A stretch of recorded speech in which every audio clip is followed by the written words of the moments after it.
kita sudah benar-benar tahu apa itu governance, siapa saja pihak yang terlibat, dan bagaimana mereka bekerja sama dalam memperbaiki sistem.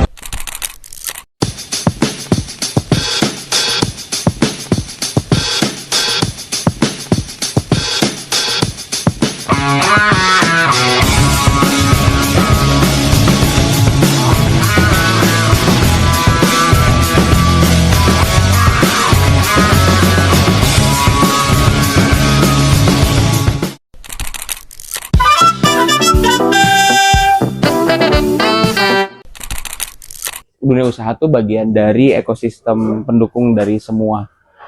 Kita kenal istilah ABCGM kan, akademisi, bisnis, community, media gitu ya.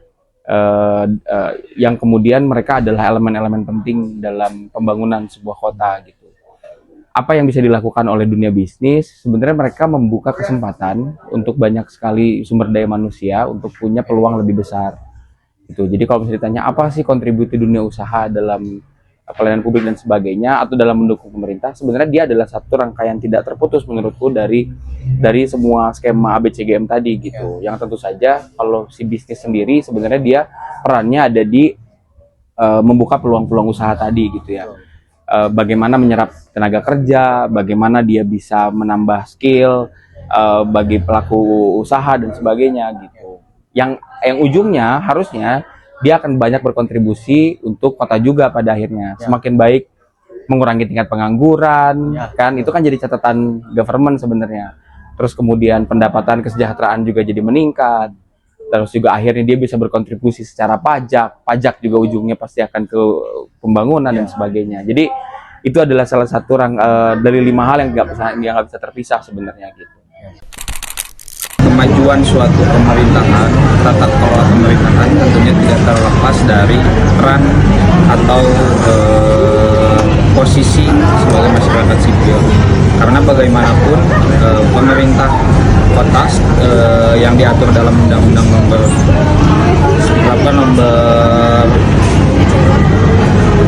25 tahun 2009 tentang pelayanan publik itu kan jelas di situ bahwa dengan undang-undang tersebut pemerintah kota ini berhak untuk dikritisi sebagai pemerintah. Tentunya ya kita sebagai mahasiswa, sebagai agent of control, sebagai masyarakat tentunya harus melihat hari ini tata kelola di pemerintahan terusus jangan skala nasional dulu, terusus di lokal dulu di daerah, di kota Sukabumi masih jauh tentang birokrasi pemerintahan yang efektif, pemerintahan yang transparansi, pemerintahan yang akuntabel dan lain sebagainya.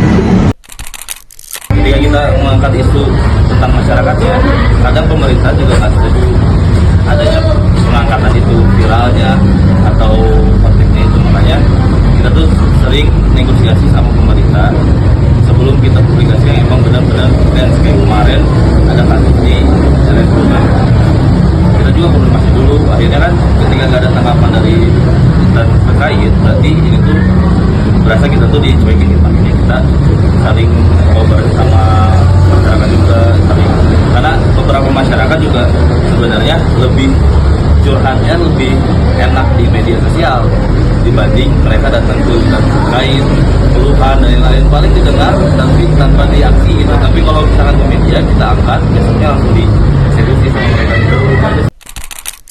Berbicara mengenai mungkin tata kelola itu tentu berkaitan dengan good governance, yang dimana konsep dari good governance sebetulnya sudah baik, karena tentu di situ memberikan sebuah pelayanan atau memberikan sebuah layanan kepada masyarakat dengan akuntabel, transparan, lalu responsif.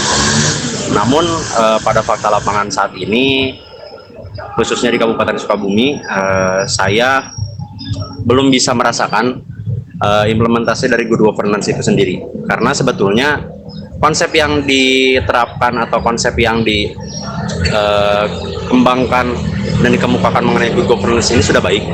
Namun pada implementasinya terkadang ASN-ASN-nya pun belum bisa menjadi seorang ASN yang katakanlah berintegritas. Karena permasalahan daripada good governance ini di Indonesia, khususnya mungkin saya ambil di Kabupaten Sukabumi ini, mengenai integritas pegawainya. Karena seperti halnya kalau misalkan ingin membuat sebuah kerangka atau mengimplementasikan sebuah good governance tersebut, harus dimulai daripada ASN-nya itu sendiri. Karena apabila ASN-nya tidak mengerti peran dan fungsi mereka, bagaimana mereka ingin melayani masyarakat, yang terkadang mungkin jangankan masyarakat, bahkan mungkin ASN-nya pun terkadang tidak mengerti akan konsep good governance itu kan. Secara sistem kita sudah cukup lengkap dengan punya yang namanya trias politika, pembagian kekuasaan kan, eksekutif, legislatif dan yudikatif. Jadi ini sistem yang dianggap ideal untuk menjalankan roda pemerintahan. Yang mengeksekusi berbagai program atau kegiatan adalah eksekutif, presiden, gubernur, bupati, wali kota. Lalu ada yang mengawasinya adalah legislatif, DPR RI, DPRD. Nanti akan ada persoalan penegakan hukum ada di yudikatif begitu. Ini secara sistem. Nah, cuman kan yang namanya sistem juga tidak selalu sempurna dalam pelaksanaan, baik dalam konteks pengawasan yang dilakukan oleh DPR atau DPRD, kadang-kadang tidak sesuai apa yang diharapkan masyarakat. Maka kita perlulah yang namanya alternatif untuk mengawasi jalannya pemerintahan yang datang dari rahim publik begitu. Nah, salah satunya adalah media atau perusahaan media lah, kalau bahasa resminya adalah perusahaan media nasional atau perusahaan berita begitu. Jadi kita hadir sebagai alternatif pengawasan untuk bagaimana mengontrol jalannya roda pemerintahan agar berjalan sesuai yang seharusnya, sesuai aspirasi masyarakat, sesuai aturan perundang-undangan. Jadi kita hadir untuk mengontrol itu perannya. Nah, dalam teknisnya kan karena kita hadir sebagai pengontrol, maka apapun kebijakan yang dilakukan oleh pemerintah, kita punya kewajiban untuk terus mempelajari, menganalisis apa yang kurang kita kritik, apa yang mungkin telah baik, ya itu memang sewajarnya dilakukan pemerintah.